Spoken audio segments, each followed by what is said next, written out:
Très bien, on continue avec nos directives et on va voir la directive each. Donc ici dans le HTML, du coup je vais me faire une div avec la classe container, une div avec la classe element red, et ici on va mettre du coup texte en rouge.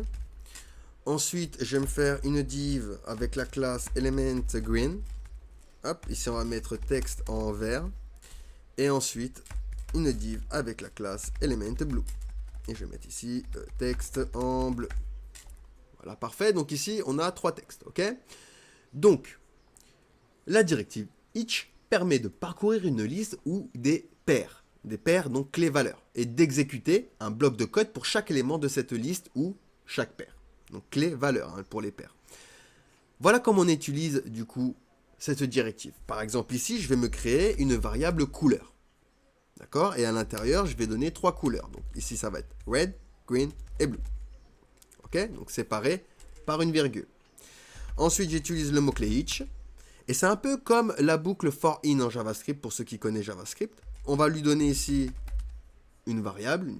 On l'appelle comme on veut. Donc ici, je l'appelle couleur au singulier. Et je vais parcourir, donc in, ma variable couleur ici. Ok? Et ensuite, je vais pouvoir lui dire .element dièse accolade. Et là, on va faire $couleur au singulier en faisant référence à notre variable ici. D'accord? Et du coup, j'ouvre encore mes accolades et je vais lui dire color $couleur. Ok?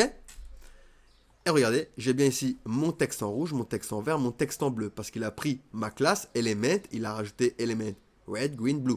Donc ici, c'est les classes qu'on a rajoutées. Element red, green, blue. Donc dans cet exemple, nous avons une liste de couleurs. D'accord? Colors. Contenant les valeurs red, green, blue. La boucle each va itérer sur chaque élément de la liste, stockant la valeur dans la variable couleur que l'on a mis ici. D'accord? On l'appelle comme on veut, mais ici, on l'a appelé couleur. Et à chaque itération, une classe element plus le nom de la couleur va être générée. D'accord? Et ça va également afficher en valeur actuelle pour, par exemple, la propriété color.